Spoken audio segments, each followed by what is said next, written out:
Star Wars 75241, and I just did a build for it. So this is the full review. If you want a more in-depth review, I suggest going to another person's channel, most likely MandRproductions. But I'm gonna go over the builds, my thoughts, and what's included. Oh, I was actually missing this little missile. Alright, let's get into it. So let's start off with the Imperials. So the first Imperial build is this little snow mound, which has a mechanism here that I'll show you in a sec, and it also has a probe droid, as well as a snowtrooper right here, and if you shoot the blue cannon at it, it launches that guy, and this is supposed to go all the way back, and it releases the probe droid. And to reset it, you just do that. And I'll get into the cannons in a little bit. And then you also have a AT-AT, not AT-AT. There's actually no proper way to pronounce this without starting an argument. But here it is. So if you hit this thing down here, it makes the walker fall over. I'll show you that in a sec. And if you shoot this thing, the trooper flies out. And it doesn't really move a lot up there.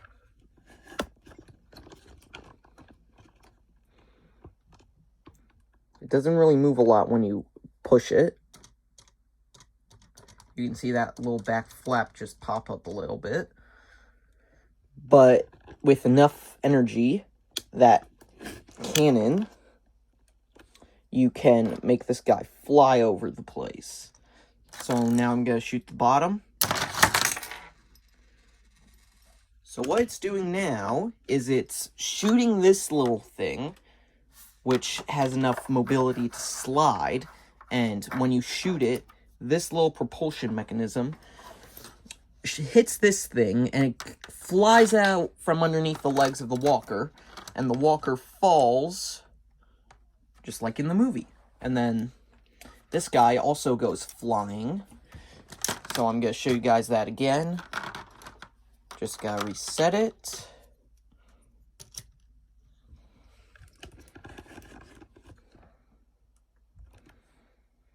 Alright. Loads a cannon!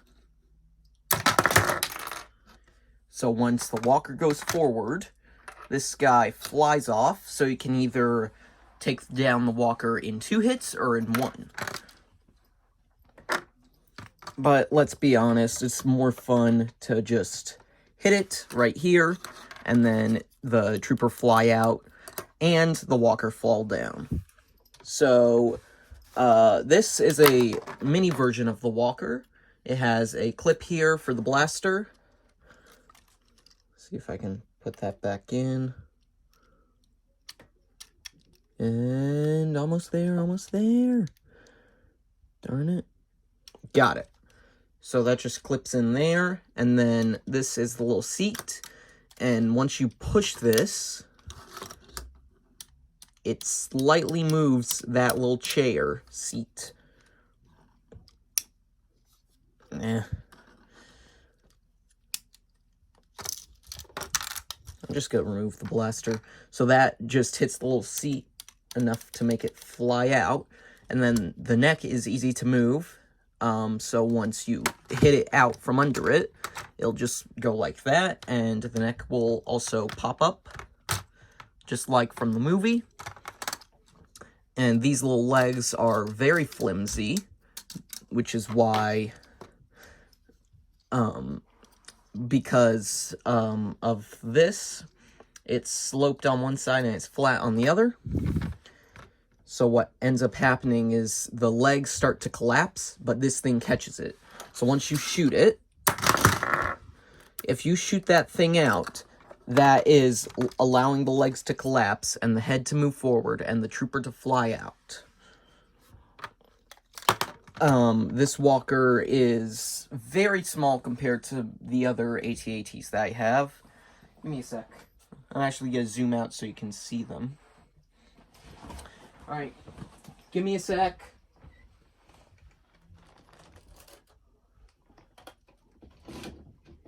Easy, easy.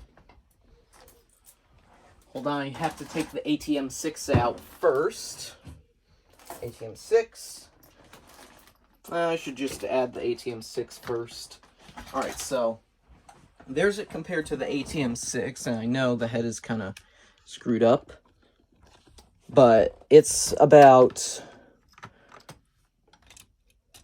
2.5 times bigger than this thing. So I'm gonna go get the other one, the actual AT-AT this time. Don't you fall over. Alright, so first I'm going to compare it to the 2014 AT-AT, which is right here. So, 1, 2, just under 3.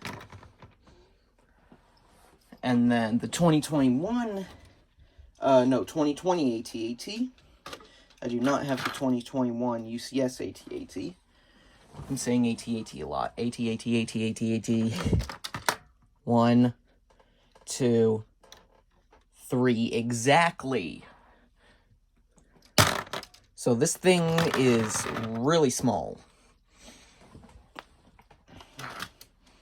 So I'm going to put these things back.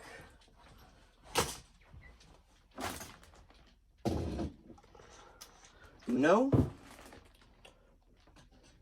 B, 3. I just spoke in 2 different languages and I made myself look like a fool. Uno is 1, B is 2, 3 is 3. So, yeah. Also included in the set are a couple extra pieces. I'm pretty sure some of these are extra pieces, but I have no clue what these little inverted slope things are. I know what they are, obviously, but I don't know where they go. I doubt they go on the walker itself.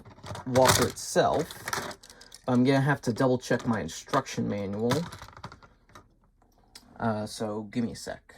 Alright, so I found out where they go. They actually go under here on the flap of the AT-AT's armor. So that's it for the Imperials.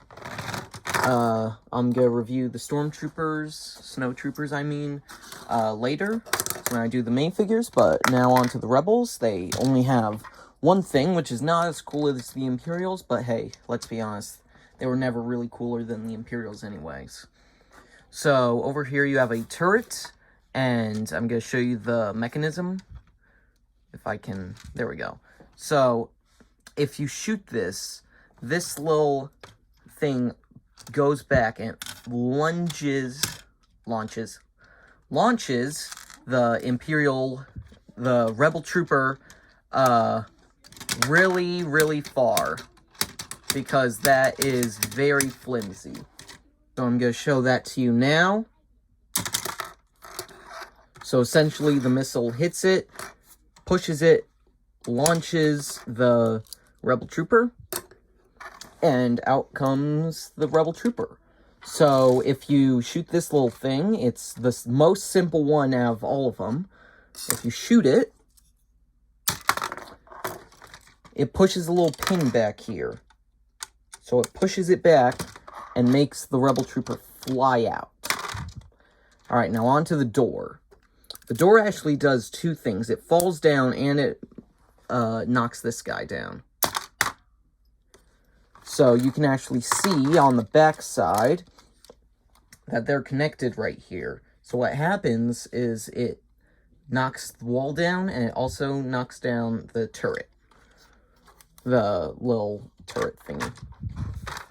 But these 2 can be detached. Ow. Come on. Yeah. They can be detached. So I don't know how that's necessarily going to help you, but I think they just did it so you can turn this in an orientation. So, like, if you want to have, like, a corner bunker, you can have that. So, yeah. Those were the builds. Now let's get on to the minifigures. Wait, I forgot something. The turrets, cannons, whatever. So, they actually shoot this projectile. This is what it looks like. I can fit it right here in between my thumb and pointer finger. And this is a rubber, like soft rubber tip. It's not like rubber, but it's not like plastic. It's a mix, hybrid, something. But it's actually molded onto the actual Lego piece. So once you shoot it, it's not like you're getting hit with the plastic, and it does give a little bit. So right there you can see it gives a little bit. And it actually can go back some to like absorb. Like I'd only rate that a 1 out of 10. Whereas that's like a 6. So they both shoot the same projectiles, and they each have one extra. So one for the red, one for the blue. And so what's happening here is they just mounted it here. I'm not going to take it off to show you, but just imagine it without these little supports and the little peg in there. And yeah, that's what it looks like. So what they do is they have a little mechanism back there, and once you pull this back, it actually releases the missile, which has a little indentation there, which is what gets caught, and therefore it shoots it, because what it's doing, you see that little lip right there? When you pull it back, it lowers it just enough to let the projectile fly out. And there's a spring that's keeping it in there. You can see that there's a spring in there. And so the spring launches it. So for the blue one, it's the only thing that distincts it from the red one is the blue cone and the blue plate at the bottom. Red plate, red indicator. And this is actually the trigger. So technically, you can just push down on this thing, and it would pretty much fire. That just went into my fan. My little heater that's installed in every house that's on the floor along the wall. So yeah, let's get into the minifigs. So I looked on Bricklink, and this torso is actually different than the ones that they used. This appears on the newer people, and the older ones have a different design. The tan over here, it's a black line with a hint of tan. The tan is lighter, like this tan, and it's more prominent. And then this is tan, light tan, normal tan. So yeah, let's just get on with the review of the Rebels. So this guy has an exclusive head, I believe. And it's just a old man with gray eyebrows, a white beard, and he has a little bit of gray in his beard as well. So this guy is just a standard Rebel. Same torso, same legs, arms, helmets, all that. But what this guy has is a generic Rebel Resistance Trooper face, and I believe it's come in some other sets. And then this guy has the Spider-Man face, so he has the Tom Holland smile and Tom Holland scared expression. Now, I'm going to take these guys off, And since the stormtroopers, snow troopers I mean, are all the same, I'm just going to review one of them. So it's the same ones, the same design as what came in the new AT-AT, and they're the new design of snow troopers, which I absolutely hate. The torso is okay, that's different than the original design, but why would you print on the comma? Because that is just dumb, in my opinion, and I get that they're trying to, like, cut down on costs, but I think that for, like, 10 cents extra, you can just print out one of them. Cut out, I mean. For, like, $5, you can get, like, a sheet of fabric on Amazon. And that's not even including in person. And he has the angry clone head and the standard snowtrooper helmet. Dark tan arms. And the back is just standard. There's nothing new or interesting about this figure, but it was new for the time. So I guess I'm also gonna get out of here. Review the probe droid. Might as well. So here he is. He's a standard probe droid, and the arms can move up. So he can go helicopter mode and just shoot in all directions if you want him to. But that's just to get the angle. These guys are actually a lot scarier in Star Wars than they are in LEGO. But I like them. They're a neat design. And he has that one red stud for an eye. And I think this accomplishes what it was going for. So yeah, that was the probe droid. And that was the video. I'll see you guys in the next one. Bye!